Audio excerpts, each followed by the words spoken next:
Guys, balik lagi kita bakal ngebahas salah satu saham yang underrated pastinya dan jarang dibahas orang, yaitu AMFG alias Asahi Mas Flat Glass. Oke, jadi ini bakal seru banget ya.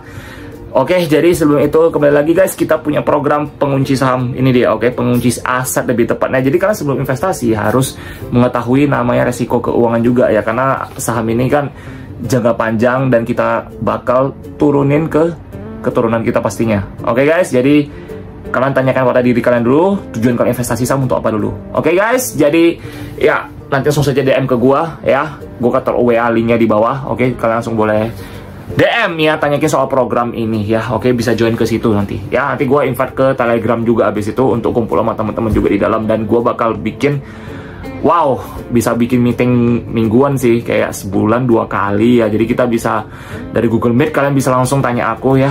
Oke, saham-saham apa aja yang berpotensi dan mungkin kalian pertanyaan boleh nanya aku nanti di sana ya. Oke, jadi cuman ya harus dari program ini dulu. Oke, langsung dia nanti gua ya. Baik, kita langsung saja masuk. AMFG apa sih ini? Ya, AMFG Flat Glass. Flat Glass itu apa sih? Itu untuk bangunan, kaca bangunan. Kalian nampak itu bangunan tinggi-tinggi ya, itu kan kaca banyak kan. Nah, itulah AMFG kontribusi di sana. Terus kalian nanya, bang, apakah memang dia punya bisnis cuman area sana doang? Oh enggak, tidak ya. Jadi AMFG ini dia itu punya bisnis lain lagi, yaitu otomotif glass ya. Jadi kalau penjualan mobil naik, otomatis penjualan kaca mobil juga naik. Wow, gampang kan? Bisnisnya itu gampang, dan sahamnya memang lagi downtrend. Oke, dan lagi gak kemana-mana juga. Saham-saham gini lah yang bakal gua incar dan gua sikat, karena perusahaannya bagus, labanya gede ya kalau lagi booming. Terus PBV-nya murah, 0,47 kali ya. Untuk sekelas dia itu murah, semurah-murah mencret ya, murah banget. Oke, dan utang hampir gak ada. Ini sih bener-bener kayak value investing banget sih. Ini gila sih, ini sih udah momentum stock, value investing, bisnis gampang dimengerti, utang gak ada, laba oke. Ini udah ke laut sih gitu loh. Jadi mungkin kalau teman-teman yang memang doyan jangka panjang kayak gua, bisa 10 tahun gitu, kok gue sih gak masalah mau 10-20 tahun silakan aja gitu kan. Saham kayak gini nih boleh dipertimbangkan ya, karena nih secara bisnis memang gak bakal mati sih. Kita ngomong dari soal masalah flat glass ya dulu aja ya. Flat glass itu apa sih? Flat glass itu memang kalau kita ngomong ya, itu kalau kayak bangunan di airport lah, atau bangunan kantor-kantoran lah, itu kalian tahu tuh kacanya itu kan tebel banget itu kan. Nah itu nama juga flat gitu loh, dan itu gimana bilangnya, itu kan kualitasnya bagus banget gitu loh. Nah, Asahi Mas sendiri ya, dia itu waduh, kita nggak bisa bilang lagi ya, itu dia tuh udah lama banget sih ya. Dia tuh udah perusahaan yang udah punya bisnis di lini ini udah lama banget gitu loh, udah mulai dibilang salah satu market leadernya gitu loh. Jadi kalian nggak bisa head to head sama MLIA juga. MLIA beda lagi gitu loh, itu juga kaca, cuman itu kaca yang di bidang apa gitu loh. Itu kayak mungkin kayak botol kaca dan sebagainya. Yang ini nggak bisa. Kalau ini dia kan nggak ada botol kaca, dia tuh lebih ke otomotif sama bangunan gitu loh. Nah, jadi semakin banyak pembangunan, otomatis mereka butuh banyak kaca kan. Nah, jadi Asahi Mas ini kalian bisa lihat kinerjanya dengan perusahaan-perusahaan properti yang fokusnya itu di bangunan. Contohnya seperti Deal ya, dia itu banyak gedung-gedung kantor. Terus apa? GWSA ya, bangunan gedung-gedung kantor gitu. Nah, jadi kita tuh fokusnya ke gedung-gedung perkantoran, itu properti. Nah, ketika properti ya yang udah booming itu di bagian perkantoran ya, oke, itu bisa menjadi momentum atau katalis positif untuk si AMFG. Kenapa? Karena AMFG sendiri berkontribusi untuk dalam pembangunan seperti itu. Nah, termasuk juga mungkin kita boleh bilang ya pembangunan di negara kita ya, oke kan. Sekarang kan banyak pembangunan juga ya, infrastruktur ya, banyak gedung-gedung kantor juga. Nah, dari BUMN sendiri gitu loh. Nah, dan Asahi Mas sendiri itu berkontribusi banyak untuk bangunan-bangunan seperti perkantoran seperti itu. Nah, jadi itu flat glass. Nah, kalau kalian nanya gua kalau misalkan nanya gua, bang, kaca itu terbuat dari apa? Kaca itu terbuat dari, correct me if I'm wrong, oke? Tapi gua dapat info itu kata dari pasir, oke? Karena kemarin gua pernah ketemu sama manufacturer ya, orang manufacturer untuk botol kaca parfum gitu loh. Nah, beliau tuh ngomong kaca tuh terbuat dari pasir. Nah, gue nggak tahu dia pasir dari apa. Mungkin kalau pasir kalian boleh linknya tuh ke mana? Ke Saham Cuan. Saham Cuan ya, yang dari grupnya Barito.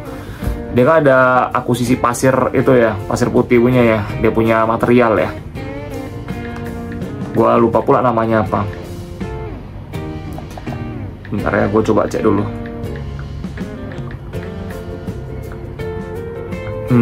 Kita cek dulu. Oh sorry, kok pasir putih? Pasir silika, oke.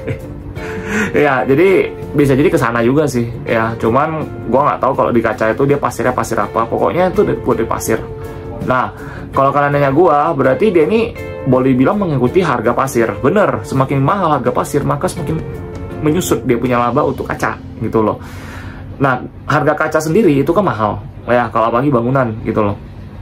Jadi kalau gue pribadi, gue bilang ya, dia ini perusahaan ini benar-benar berpengaruh banget sama harga pasir, gitu loh. Ya, oke. Nah, nextnya terus dia punya yang otomotif. Ya, otomotif sendiri kita boleh ngomong gini. Mobil, kendaraan, itu semua itu kebutuhan orang yang banyak orang beli, gitu loh ya.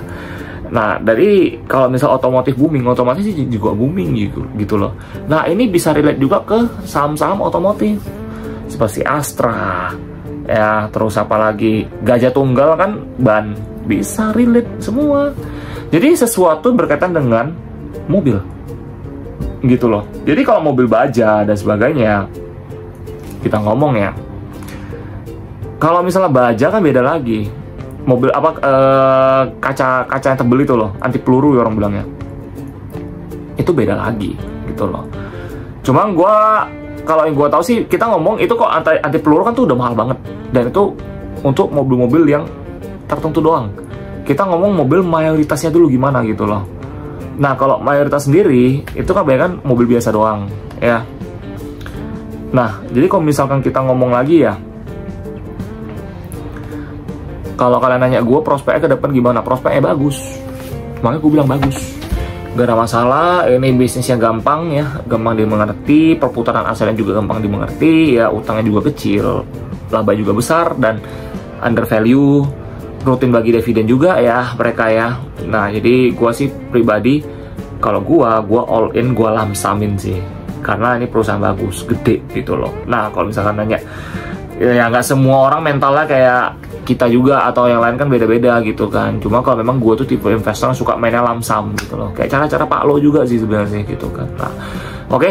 Jadi kembali lagi guys ya, disclaimer on ya, ini bukan ajakan menjual atau membeli suatu saham, untuk rugi kalian tanggung sendiri. Oke, jadi ini gue cuma sharing ke kalian ya, kasih tahu info-info, mana tahu ada yang tertarik sama saham yang kita nggak tahu. Oke, cuman seperti biasa guys ya, sebelum kalian beli saham ya, tolong kalian ngertiin keadaan kalian juga ya, sebisa mungkin saham kalian kunci aset kalian, oke, biar nggak bocor ya. Nah, mau tahu cara gimana, join ke program gue yang ini ya, ini Financial Plan and Market Stock Program ya, ini buat kalian ya, gue buka untuk kalian. Jadi kalian boleh langsung DM gue di link WA di bawah ini ya, boleh langsung nanti booking waktu gue ya, jadi kita bisa ngobrol ya.